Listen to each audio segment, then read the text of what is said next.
वसुदेवसुतं देवं कंसचाणूरमर्दनं देवकी परमानन्दं श्रीकृष्णं वन्दे जगद्गुरु।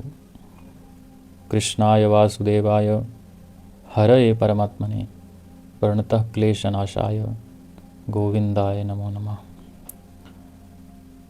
कस्तूरीतिलकं ललाटपटले वक्षस्थले कौस्तुभं नासाग्रे वरमोक्तकं करतले वेणुकरे कङ्कणं सर्वङ्गे हरिचन्दनं सुललितं कंठे च मुक्तावली गोपस्त्री परवेष्टितो विजयते गोपालचूड़ामणि। जय श्री कृष्ण, जय श्रीमान नारायण। आज की हमारी इस नई वीडियो प्रस्तुति में आप सबका बहुत बहुत अभिनंदन, आप सबका बहुत बहुत स्वागत।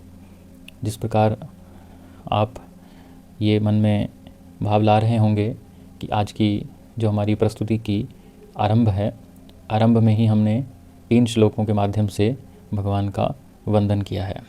3 श्लोकों के माध्यम से भगवान का वंदन करने का भाव ये है कि आज जिस विषय पे हम चर्चा करने जा रहे हैं वो बड़ा अद्भुत विषय है। संक्षिप्त रूप से हमने अपने पिछले वीडियो संस्करण में इस विषय पे बात की थी, परंतु आज विस्तार से हम इसे समझेंगे।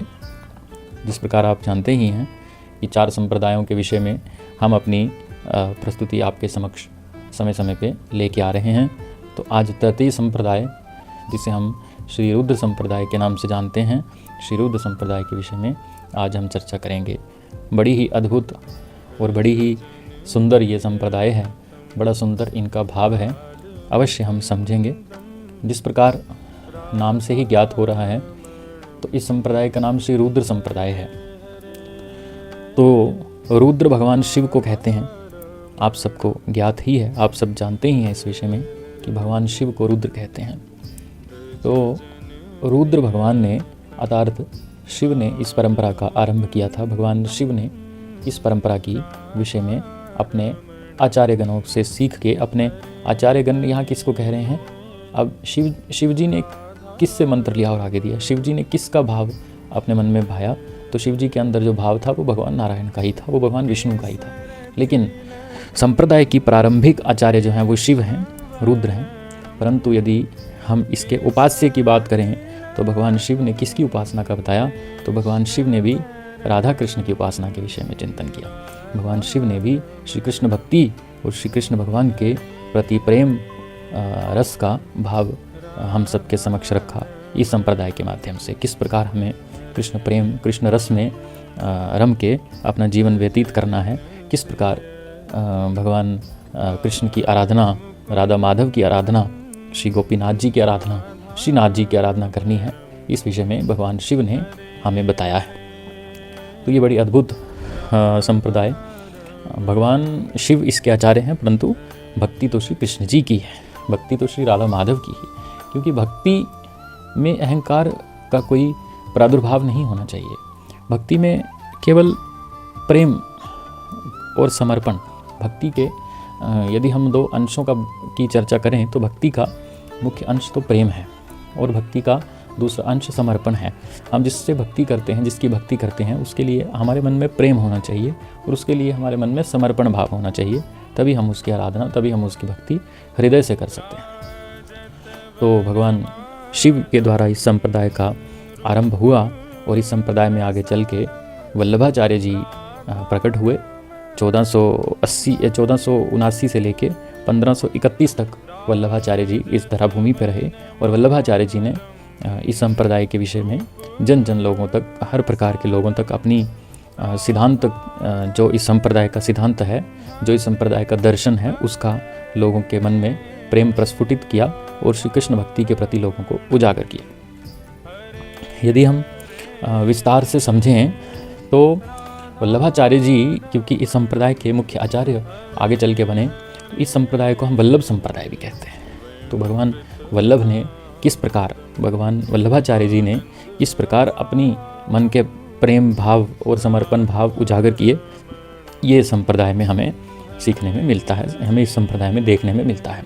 सिद्धांत की यदि हम बात करें तो इस संप्रदाय का सिद्धांत है शुद्धाद्वैत सिद्धांत। इस संप्रदाय का जो दर्शन है वो शुद्धाद्वैत दर्शन है।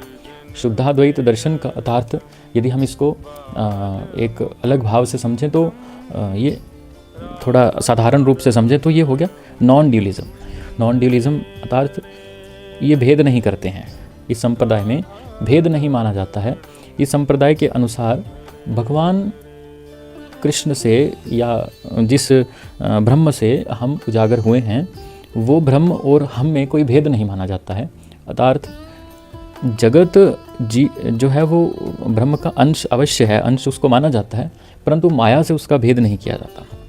तो ऐसा भाव रहता है यहाँ कि ये जगत जो है ये सब भगवान की संरचना है, ये जितना भी संसार जो है, ये जितना भी भव सागर जो है ये भगवान की ही संरचना है, और ये भगवान की संरचना है तो ये मिथ्या नहीं हो सकता, इसको मिथ्या नहीं माना गया है।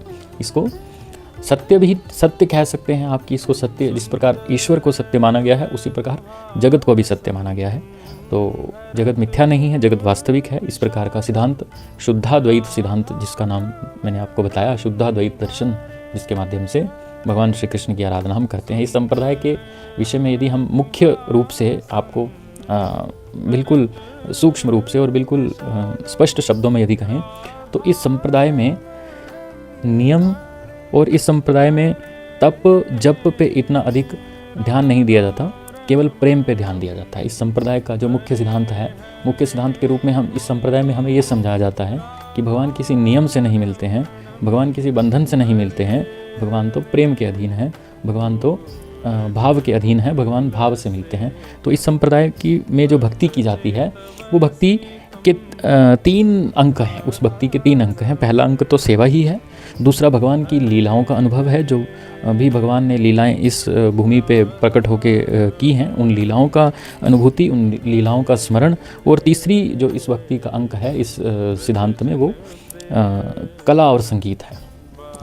तो अर्थात सेवा किस प्रकार भगवान की करनी है, तो जो लोग सेवा करना जानते हैं तो उनको ज्ञात होगा किस प्रकार भगवान को, जिन लोगों के घर में भगवान विराजमान रहते हैं, गोपाल जी विराजमान रहते हैं, कईयों के घर में राधा माधव की सेवा विराजमान रहती है, कईयों के यहाँ गोपाल जी की सेवा रहती है विराजमान।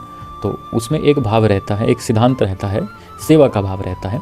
तो सेवा किस प्रकार की जाती है कि आपको मंगला के समय में अर्थात सुबह के समय में भगवान को स्नान कराना है, भगवान को सुंदर वस्त्र धारण कराने हैं, भगवान को सुंदर श्रृंगार धारण कराना है, भगवान को सुंदर भोग अर्पित करना है। उसके बाद भगवान आप भोग पा लिए होंगे तो भगवान थोड़ा थक गए होंगे, फिर भगवान को विश्राम कराना है, फिर भगवान की श्रृंगार आरती का समय हो जाता है, फिर दोपहर बाद भगवान की श्रृंगार आरती, और फिर उस समय श्रृंगार भोग जो मध्याह्न भोग लगता है, मध्याह्न भोग की तैयारी करके भगवान को भोग लगाया जाए। उसके बाद हमारी फिर से भगवान का विचरण करने का समय होता है, तो भगवान का विचरण का भाव हमारे हृदय में होना चाहिए। फिर संध्या के समय में संध्या आरती, और संध्या आरती के बाद भगवान को भोग पधरा के भगवान को शयन करा दिया जाता है शयन आरती के साथ। तो इस प्रकार ये सेवा का क्रम है, सेवा का भाव है। इस संप्रदाय के आचार्य जितने भी हुए हैं, इस संप्रदाय के आचार्यों ने हमें ये सेवा का भाव सिखाया कि किस प्रकार भगवान की सेवा प्रेम से की जाती है। जिस प्रकार एक माता अपने बालक का ध्यान प्रेम से रखती है, नियम से नहीं रखती है, उसी प्रकार हमारा और ईश्वर का जो संबंध है उस संबंध को भी प्रेम से आप सबके सामने प्रेम से हम किस प्रकार प्रकाशित करें, ये हमें इस संप्रदाय के सिद्धांत की सेवा भाव सिखाती है। दूसरा अंक जो मैंने आपको बताया वो भगवान की लीलाओं का अनुभव है। जिस प्रकार की भगवान ने जब यहाँ कृष्ण रूप में अवतार लिया तो भगवान ने किस प्रकार गोकुल की लीलाएं की, किस प्रकार भगवान को वसुदेव जी यमुना पार करा के जो है वो मथुरा से गोकुल छोड़ के आए।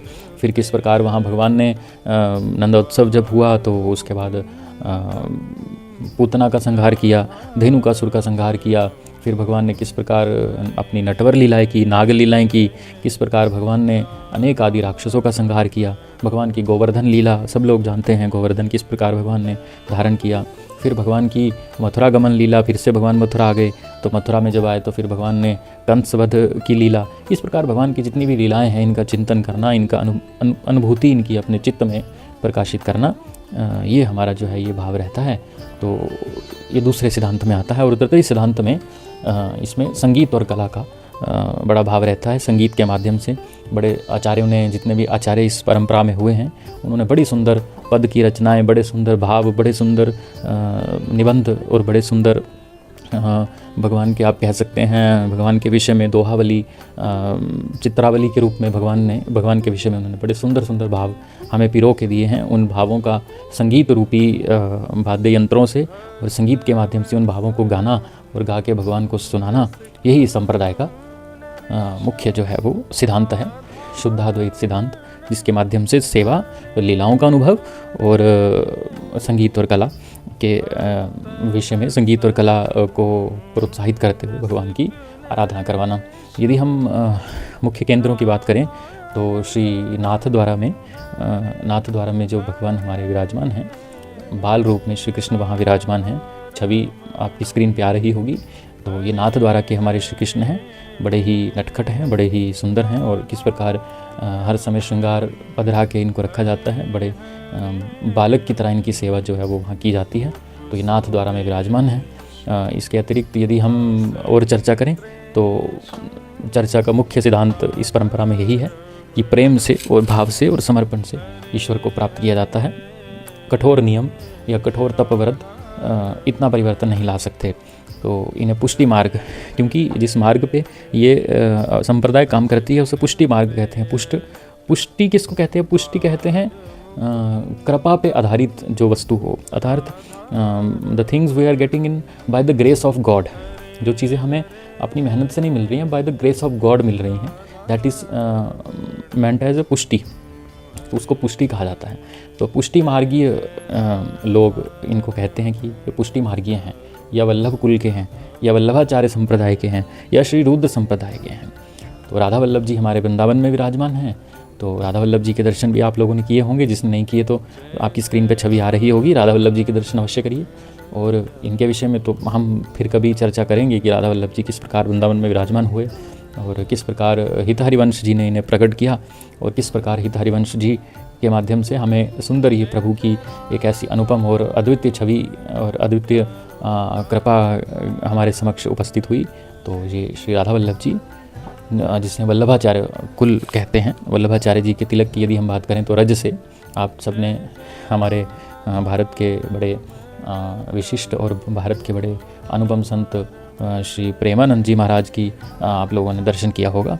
तो प्रेमानंद जी महाराज वल्लभाचार्य संप्रदाय और वल्लभ कुल से दीक्षित हैं। वल्लभाचार्य संप्रदाय से उन्होंने मंत्र धारण किया है, और उनकी जो है वो इष्ट हैं राधा वल्लभ जी, जिनकी आराधना वो करते हैं। और आपने उन्हें कई बार राधा वल्लभ जी मंदिर में भी देखा होगा दर्शन करते हुए भक्तों के संग।